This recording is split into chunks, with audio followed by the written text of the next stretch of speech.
Hello, survivors, and welcome back to another episode of Will You Survive? The podcast. Where we go over some horror movies and decide, will you survive?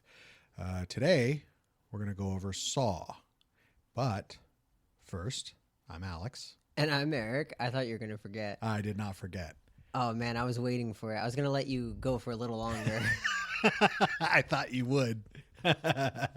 But this is a little outside of our usual, because this is what I always call torture porn.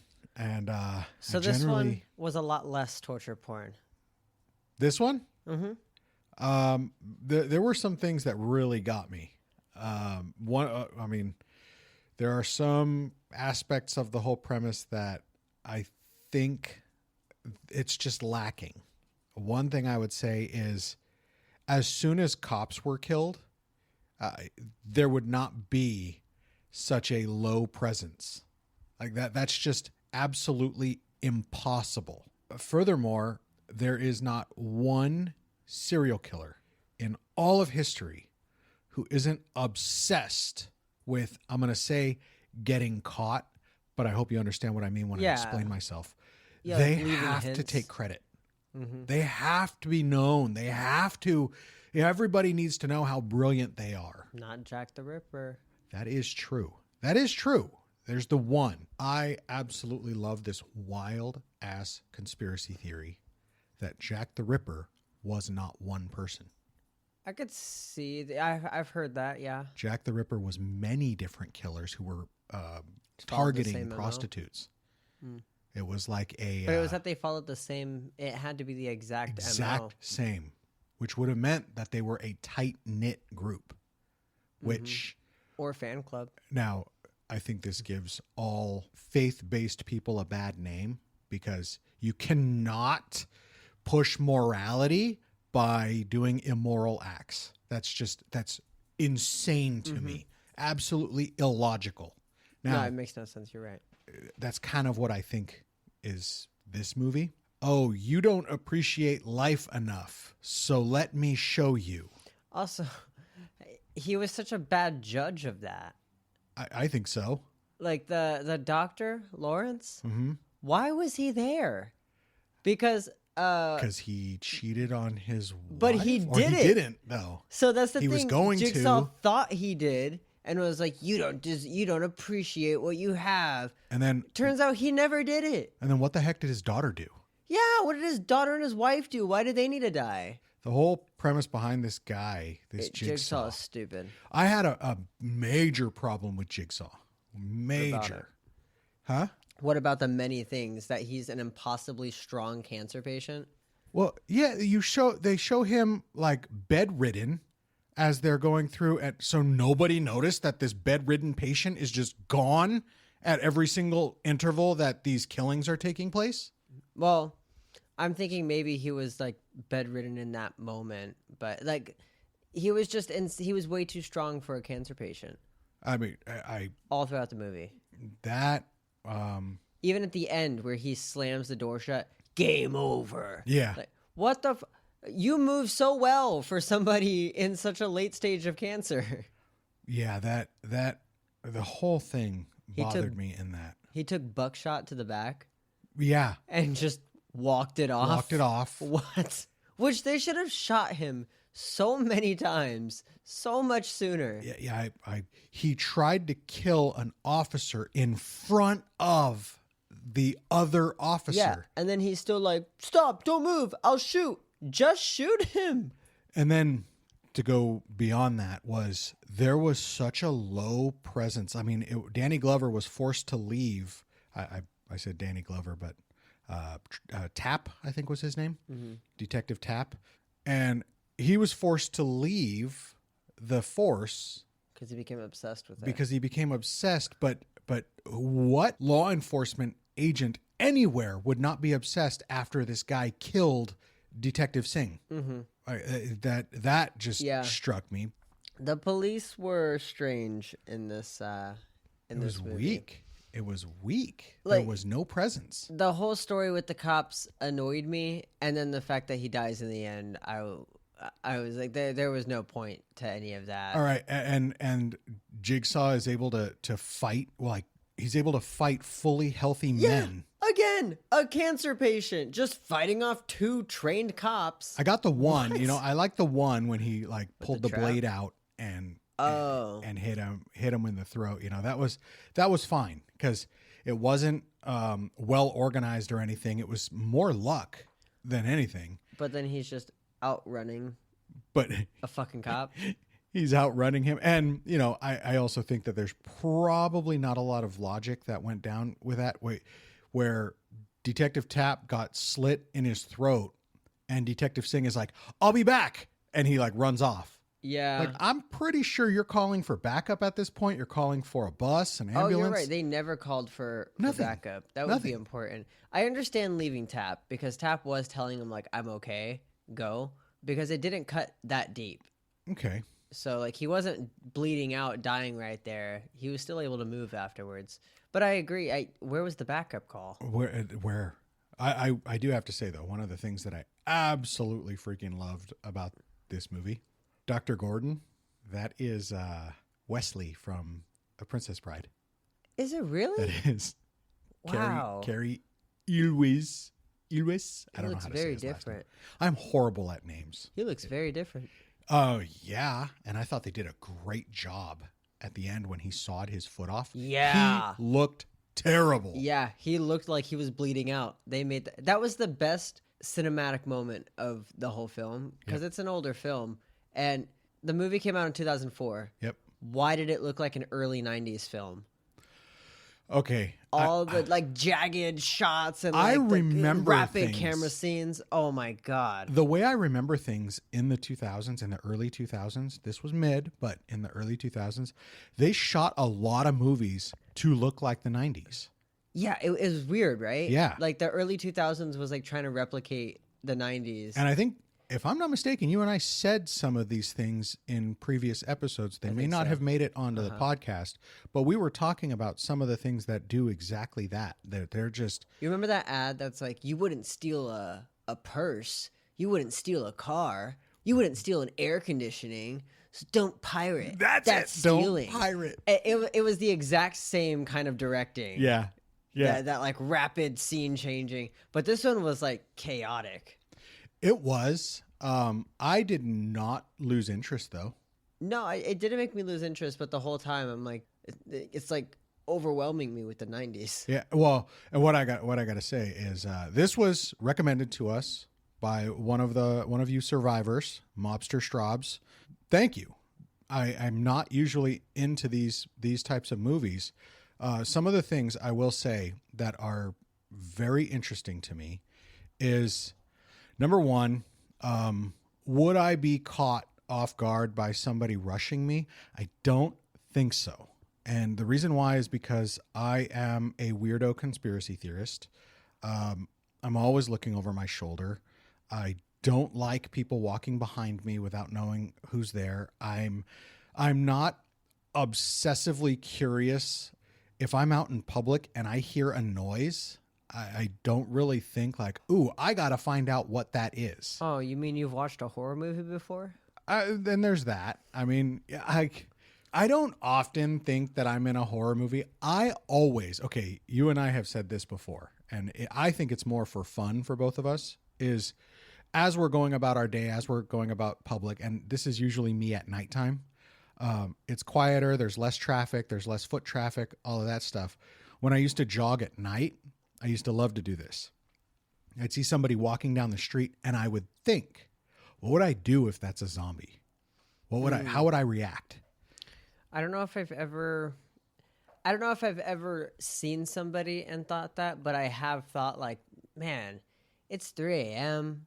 What if there's just a zombie in the middle of the street that starts charging me? Yeah, like what would you do? What would I do? And so I think that kind of helps, if you will. It helps me. I kind of get that, but I think the most important reason you wouldn't be overtaken or surprised is that he's a freaking cancer patient. He's in his terminal stages, and ordinarily terminal patients are very weak. It's just overpowering full-grown men, and it didn't look like he had a syringe or anything. What? He just overpowered them? What the fuck happened? And, perhaps he got a syringe, but then let me ask you this. I understand all of that. Okay, let's pretend that he was able to get a syringe in them, that it was a fast-acting drug that put them down instantly. How does a single cancer patient lift a full-grown man dead weight and move him to another location? Yeah, I think I just had a revelation of what might happen. Remember, what was his name? What was the hospital ordinance guy's name? Zepp. Remember how Zepp was doing all that crap, and it was kind of like, oh, is Zepp working with Jigsaw? But then you found out Zepp had his own reason to be doing what he was doing. It was just another task. Maybe Jigsaw got someone else to kidnap them. Okay, maybe. But even then, Zepp was an orderly, so you could assume that he's a little bit stronger than. Well, I wasn't necessarily thinking Zepp, but I was thinking just anybody. But then he had to get somebody initially. Right. So how the hell did he do this? How do you get the first person to then get people to torture like this? He's a very strong cancer patient. And I completely agree that was bizarre. I did like some of the puzzle. I thought the very first guy was just fucked from the beginning, right? He had the key floating in the bathtub, and then when he woke up, he pulled the plug and the key went down the drain. Oh, I didn't even catch that when it first happened. Like, that just sucked. Yeah, it wasn't until they revealed that I was like, oh, wow. When Jigsaw said the key is in the tub. Yeah. I was like, oh, okay. I mean, there's a lot of things that grind my gears about this. The whole saw through your leg thing. I don't think you could. I think the fact that he was doing it for his family, okay, maybe your resolve is such that you can do that. What I'm interested in is I would have to try this, because those chains were pretty thick, right? Yeah. But the pipes all around them looked so damn rusted. Oh, you could probably break them, yeah. You should either be able to break them or saw through those. I wasn't even thinking about that. My beef with the chains thing, so I have two beefs. One, why wouldn't you saw the weaker thing, the lock? Mm-hmm. Why would you go for the middle of the chain? And then second, there was an editing thing where in half the shots Lawrence was sawing the chain, in the other half he was sawing the lock. When they were like rapidly going back and forth between them trying to saw their chain. I missed that. Yeah, he Good was like catch. sawing the lock, then the next scene he was sawing the chain, then the next scene he was sawing the lock, and then the next scene he was sawing the chain, and I'm like, pick one. So if they were doing that on purpose, let's try to give them the so. benefit of the doubt. Okay, let's try to give them the benefit of the doubt. And it wasn't an editing mistake, and they were trying to show frantic, erratic sawing. Well, then you're never going to saw through it, and that would explain that. That would explain why they would never get anywhere. They were never going to saw through it anyways. That wasn't going to happen. Your best chance is the lock. It's the thinnest piece of metal. Yeah. Or the pipes. Yeah. The pipes is a good idea. I would probably try, and I would probably try for, I mean, they had 6 hours. Mm-hmm. You could go for a steady amount of time without, they were like sawing so hard, like they were going to get out of it in the next 15 seconds. Yeah. And they're like, oh, that didn't work. All right, I give up. And he broke the saw because he's pressing so hard. Time and pressure. You can get through anything. We were learning all about security and fortification and all that in an assignment that I had. And one of the things that we learned was there is no such thing as ultimate security, or we'll say entry proof, right? Mm-hmm. With enough time and pressure, anybody can get through anything. The more experience you have, the faster you'll get through. The less experience, the longer you need. So the whole object of security is to make it hard enough that even a professional will get caught. Mm-hmm. I have to make this so hard for you that when the alarms are going off, whoever is coming is going to respond at the time before you can ever get in, let alone get in, smash and grab and get out. So that was like Jigsaw's whole thing. Yeah. It was all time. It was all to do with time. 6, which it was after 6 p.m. and he shoots at him. Yeah. Why? Why? The rules were very clear. What makes you think that he would just be like, oh, okay, well, you killed him? But it was pretty cool that Adam just fucking walloped Zepp. Yeah, which absolutely no shot. You're going to pretend that you didn't just get shot. I do have to admit one thing that's good. As much as I hated the fact that Jigsaw was just lying in the center of the room, and then he gets up and walks away. That one really bugged me at first, but then I thought, you know what? If I'm in that situation, I'm panicking so much, I'm not noticing if the person's breathing. But it bothered me because Cary Elwes was a doctor. He was supposed to be a doctor, Dr. Gordon. You don't think like he would have looked and said, is this guy breathing? Is this guy alive? Did he kill himself? Is this a done deal? Anything. I could give him the benefit of the doubt that in such a panic state. That's what I think. When there's so much chaos around you, and so much blood, you're willing to just look and go, nope, solve that one, dead. Done. I don't need to think about that. Yeah, because that's what happened to me. I saw it and I was like, oh, he's dead, and never once occurred to me anymore. I was like, he's just there to give them the tape recorder and the gun. I had an absolutely horrible thing about this when Jigsaw got up. I remembered it.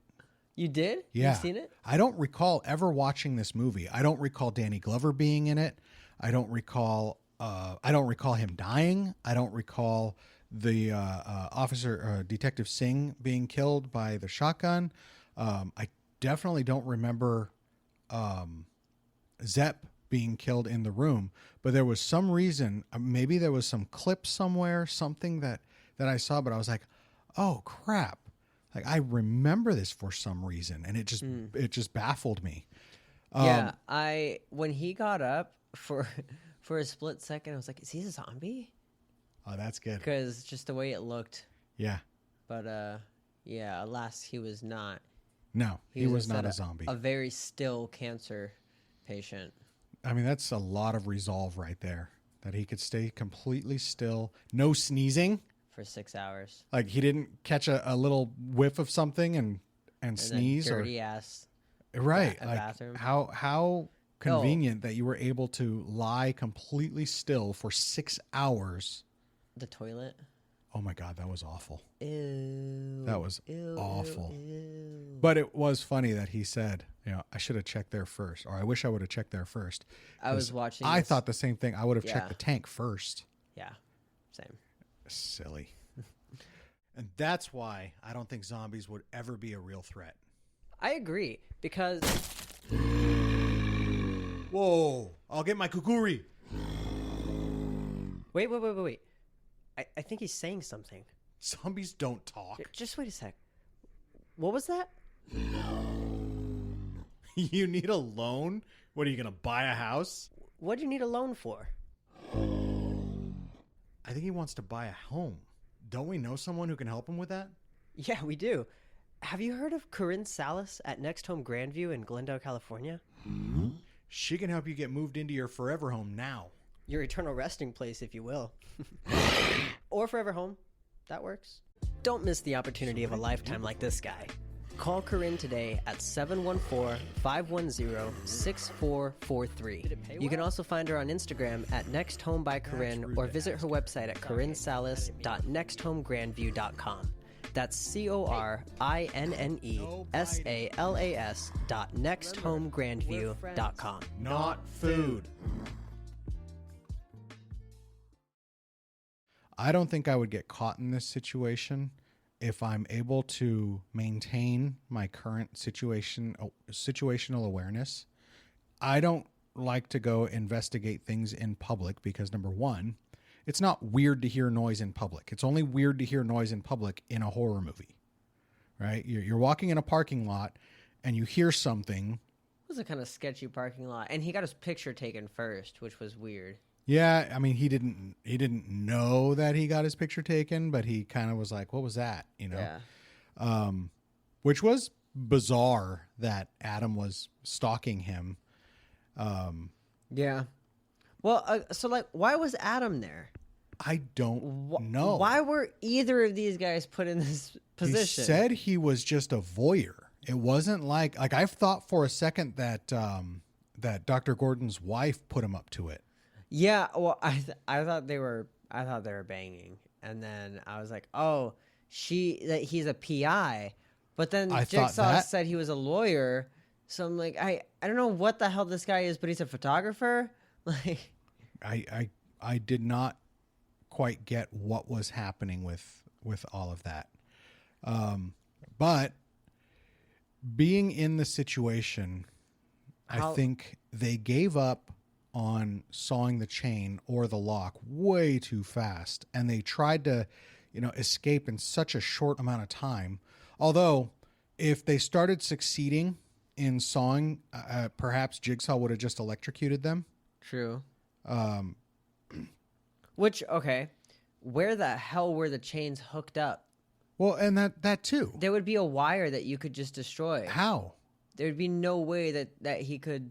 How was he doing it? No, because it was tied around a pipe. So there would have to be a wire coming out of the wall. Where's the electrical source? Yeah, and you could just destroy that. So that didn't make any sense. This movie has a few reasons why it wouldn't quite work that way. Yeah. That would make it a little easier. But ultimately, if you don't have a key to the chain, and I'm not going to lie, I don't think you're sawing through that. Sawing through the chain? Yeah. Or the lock. I don't think so. I mean, I don't know. I've maybe they were dull hacksaw blades. Those were rusty saws. I mean, hacksaw blades will go through most things. I've cut through some pretty gnarly things with a hacksaw blade, including a lock. I've cut a lock with one. I don't know. Maybe we didn't have bolt cutters, and it was. But what even happens? Jammed. What even happens if you get out? The door's still locked. Was it though? Because Zepp just kind of came in. I assume he unlocked it. That would be the dumbest thing. He's thought of everything but locking the main door. Well, where are they going to go? They're chained. Why wouldn't you just lock it? I think we have to assume Jigsaw would lock that. There's no reason. I don't think he could have, because he put himself in the room. What happens if? How does he get out? What if he probably has a key on him? It wasn't like there was a doorknob. Well, here's the thing. Jigsaw was in there. Even if they were able to get out, they would have to fight the overly powered cancer patient who would probably just snap their necks in a feat of strength. Yeah, he was able to overpower a detective twice. Yeah, but let's take away Jigsaw's plot armor. A couple of the things that I've already said, there would be much, much, much more police presence after a police officer was killed. He wouldn't have just, gotten away with it. And the detective, oh, you're too obsessed with your partner's death, so you're off the case. Like, okay. I mean, one thing, yeah, you're off the case because you're too involved. Fine. That makes sense. But nobody's investigating anymore? No. Yeah. There's going to be a massive police presence around this guy, around the killings, that is. And after they already had that woman's testimony who got away, I think that's... Oh, my God. I think that's one of the easier tasks. Yeah. Whoa, that was nuts, though, man, that she had to kill a man. Yeah, I don't know. I think sucked by Jigsaw. He's dead. Look around. See if I'm lying. And, well, yeah, you're lying, dick. She killed the guy. Yeah, good to know afterwards that he probably didn't feel anything because he was super overdosed. Oh, well, that is so kind of you, Jigsaw. I don't know. Out of his traps, that one seems like one of the easier ones. I think you're right. Because right away when I saw that, I was like, I don't know why she's taking so long. I would be ripping into him. And I was watching it with TJ, and then she picks up the knife, and I was like, oh, shit, I wouldn't have even seen that. I'd already been ripping in. He's like, how would you rip it? I'm like, you can rip flesh. Fingernails. Yeah, I mean, it's so gross, but like, you gotta zombie it. If zombies can do it. Yeah, I mean, the knife probably helps. Oh, way. Way. I mean. Also, instead of slicing, she just went to stabbing. Yeah, she just started stabbing, which was very strange. Way worse. But all of this, it's just, Jigsaw is just a morbid creature who, how he is thinking that he's instilling appreciation for life in people like this. Like that survivor, although, yeah, okay, so she quit drugs, but she's traumatized. Yeah, she almost died. It's not like she's like, oh my God, I have a great respect for life now. She's got some serious issues. And it's definitely a twisted idea to try and instill morality into somebody or appreciation into somebody. Mm-hmm. But do you think you would have survived that trap? The one with the girl? I do. Yeah. That was number one. One of the things that bothered me about it was when she started like bucking and fighting and thrashing around and all of that to get out of it. And the camera spun for like 20 seconds. Oh, that was rough. And then she got up out of the chair and that's what started the timer. Right? Yeah. I thought, if you're in this horrible situation, I'm trying to think of a time that I've been so absolutely terrified. I don't think I've ever been in a situation that could even equal that. I think the only time I've ever been in a situation where I was so unbelievably terrified was we were racing. It was totally legal. It was not illegal in any way. We were not racing on the freeway. And at about 90 miles an hour, I lost control and started spinning and fought to recover. But before I fully recovered, my front bumper slammed against the wall and spun me the opposite direction, and my back bumper hit the same.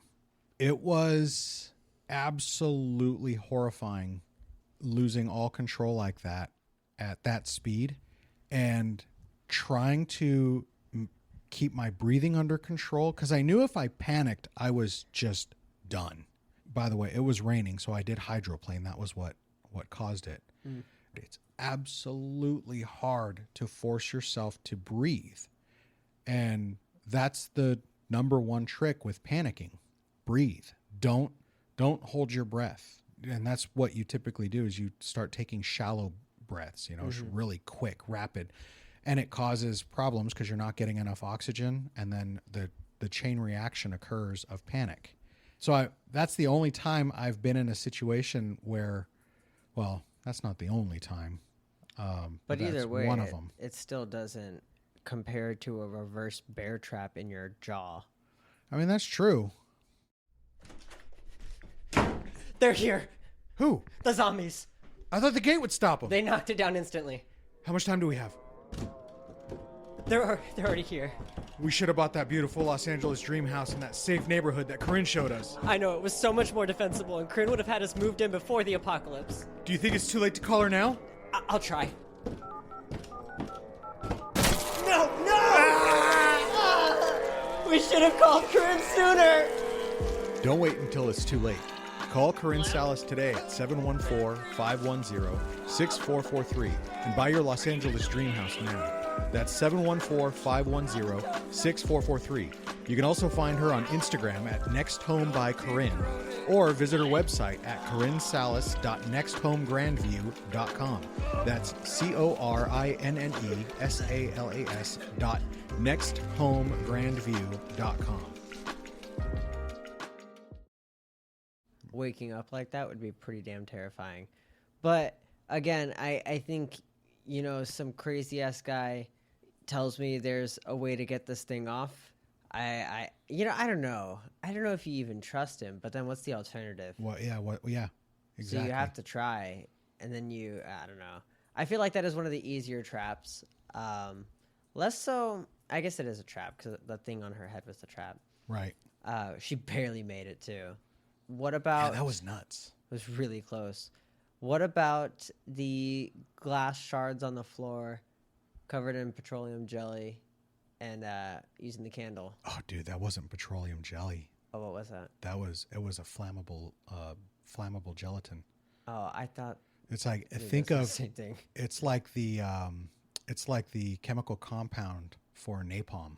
Oh, gotcha. Okay, yeah. Well, very flammable. That was Very the whole point. flammable. Glass shards on the floor. That just absolutely sucks. So, why was he stepping around? Oh, because he had to get to the wall because the combination was written on the wall. I understand that. Why not shuffle around? True. That seems way better True. than stepping around. Yeah. You're still going to get cut up, but way less and just around the edges, not on the bottom of your feet. Yeah. Yeah. And I'm not sure how exactly he caught himself on fire. Like what exactly happened when he caught on fire. But I mean, that was just horrific. The one that I really had a problem with was the razor wire one. If your hands are on the candle and it like kind of slips down into your palm, then your fingertips are going to ignite and then everything else. Yeah. See, I mean, I think if I'm coated in some kind of a jelly like that, the way you hold it is like this. Well, that's what I'm saying. This is very helpful, but like, kind of like an Italian, like, hey, mama, but a little more open. You hold it like but that. But I think the problem is that your hands are covered in that jelly, so it'd be really easy for it to just slip down. No, you have it sitting on your palm. That no, your fingers have the jelly on it. You're just, are you what? Yeah, you're not touching the wick. What's wrong with you? No, but the flame is way too close. It's going to ignite it. It's just going to get too hot and then ignite. You would have to get really close. You're saying like cupping your fingers over the fire. No, I'm not. I'm saying you're cupping your fingers over the base of the candle.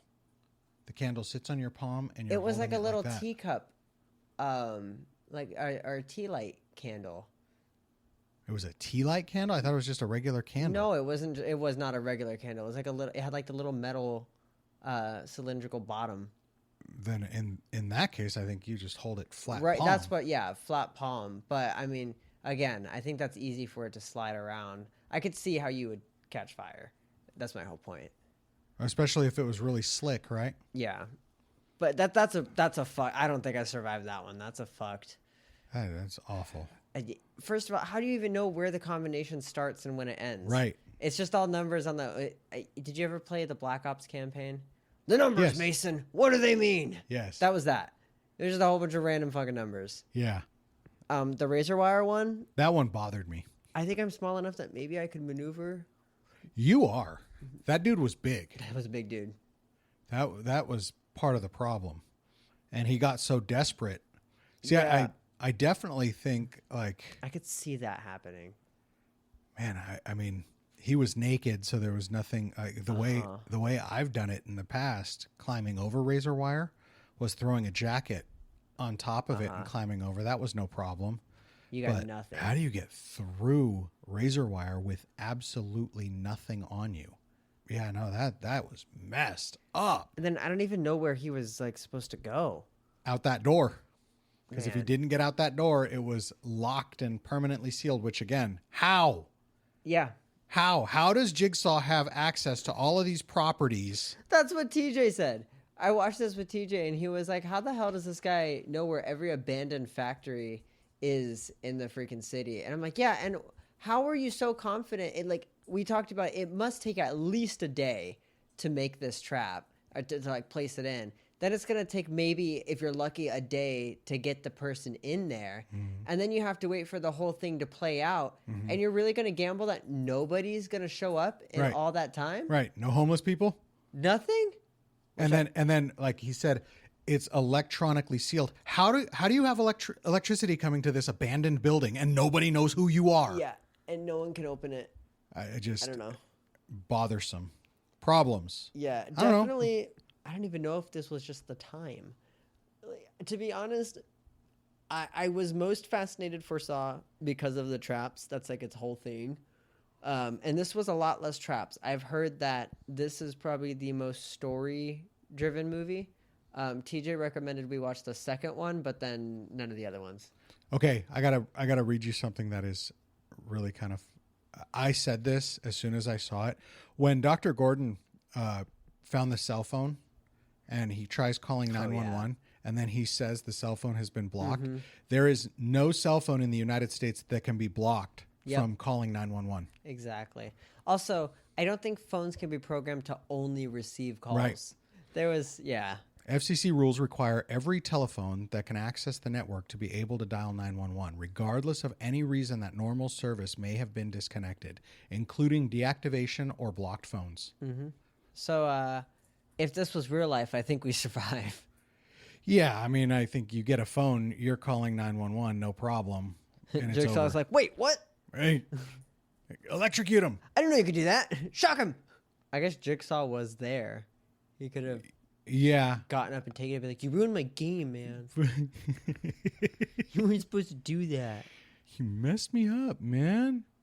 Okay, in the end, do you think Lawrence got away?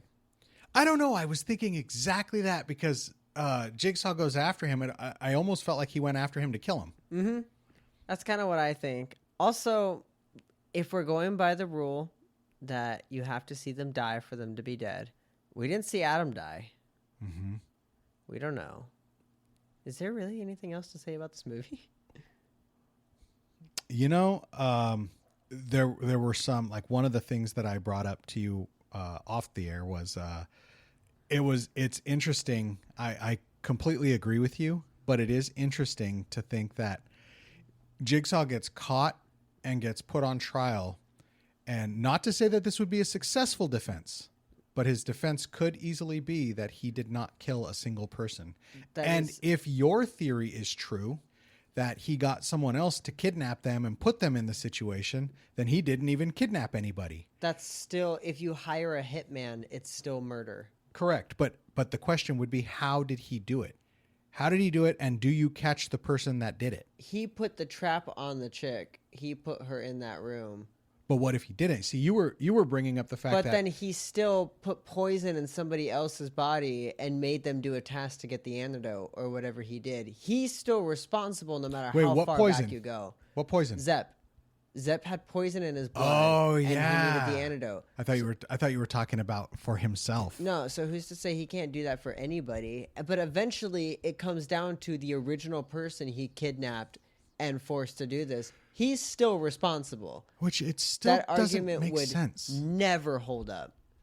Well, no, I mean, what would make all of the difference in the world is if there's any person in the link that is not caught.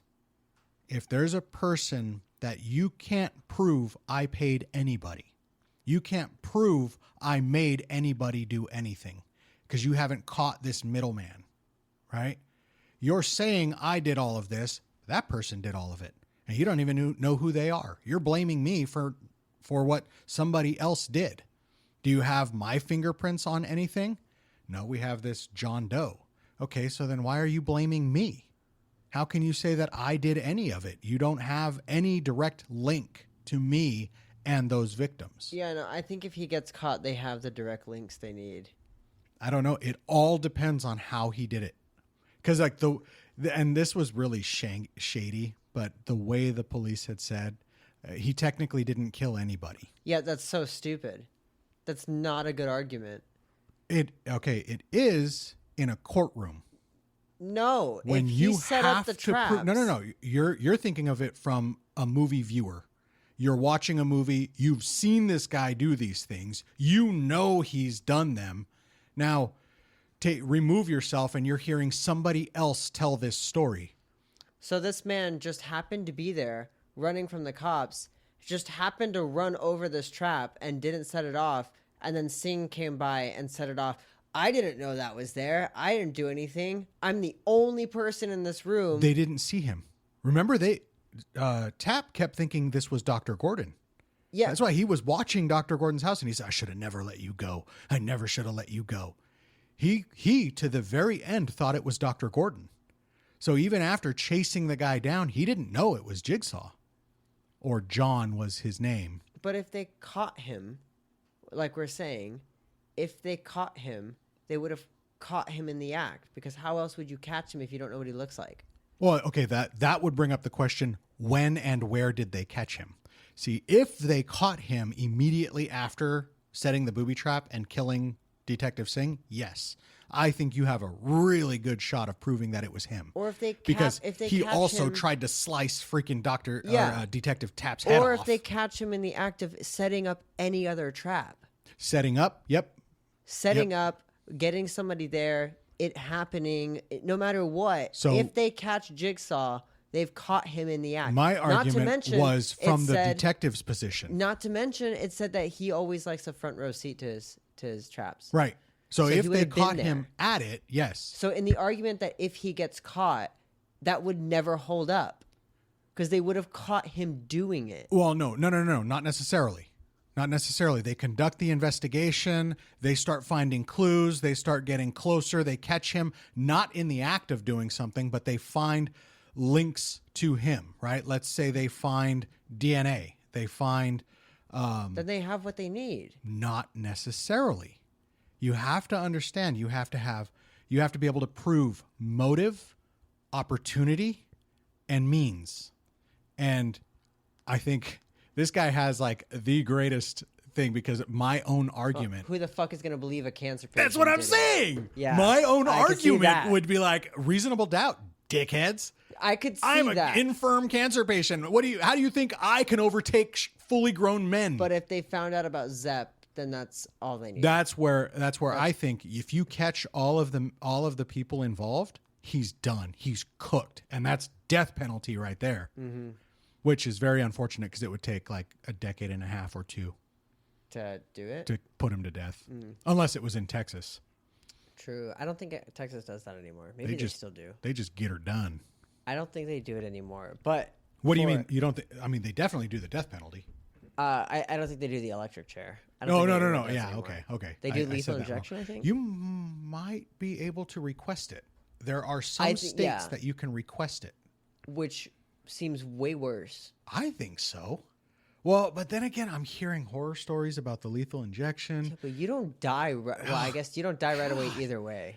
There was one horror story that I heard. You know, of course, there's no way to verify this for me. I'm a nobody, so I couldn't. Well, I guess I could do a Freedom of Information Act request, but I don't know how successful that would be. In one of the lethal injection killings, right before they put a moratorium on it, that was one of the problems. Was one of the drugs which is supposed to, I think it's supposed to stop the heart. It wasn't working. It was either too old or whatever the problem was. So the argument was that it's inhumane in that scenario. I have to agree. I mean, that's pretty gnarly. Yeah. I also think the electric chair is inhumane because of it is not fast. It takes a few fucking shocks. And yeah, you pretty much, that's pretty horrible. I saw The Green Mile. Mm-hmm.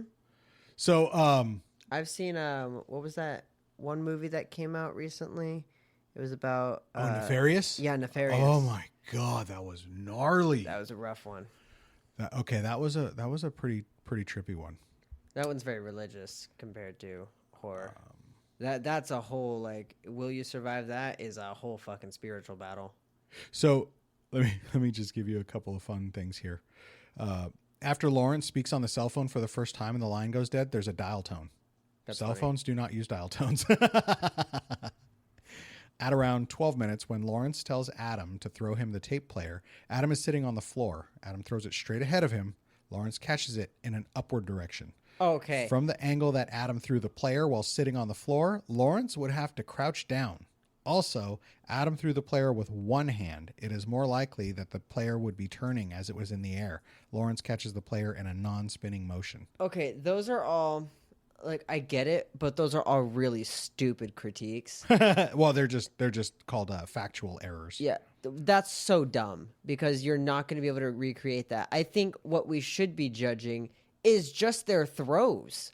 Oh man! Oh my god! Man, two grown men who can't throw worth a shit. Anything. He threw it past him. The tape, right? The cassette tape. The and cassette the key? tape, the key, the tape, the everything. Even when Adam was throwing the pebbles at Lawrence after he got shocked, he was missing. Like, he's laying still. How big is this bathroom and like his little like, what is that? These are two grown men. Can't throw worth a crap. Oh my God. Their throws were hilarious the whole time. And then throw me the tape player. No, you throw me your tape. Why? I don't want to break it. Then slide it across the floor. Right. What? Where's their brains? There's a few things in it that got me. But like you said before, I think I survived because I don't think I'm this kind of a person that somebody would want to. But if you were in it, if I was in it, because Lawrence was innocent. That's true. Lawrence didn't do anything. That's true.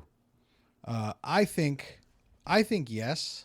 I think I could survive that. While I think you're right, hacksawing through the chain or the lock might have been a problem.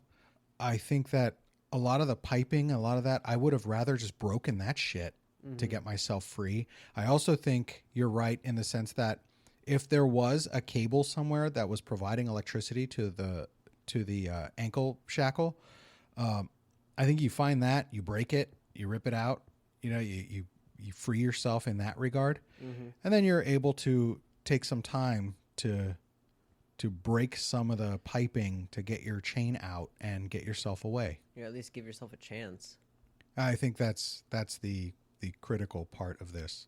But it was interesting. I did not get bored at all during that movie. I was critical. I got a little nauseous at points. I was critical of a lot of the points that we brought up already. And but overall, I think that was a pretty good recommendation. I want to see Saw 2. Do you? Yeah, well, because I heard that one focuses more on the traps, and that's kind of what I was expecting. This was more like an escape room. It was. It was. I'm looking forward to seeing more traps and seeing what we think of that. I hear the second one is the one with the needle pit. And we've talked about that sounds awful. Yeah. Yeah, that's not fun. Okay. All right. That'll be fun. Thanks for the recommendation, Mobster Straubs. Alex, I appreciate it.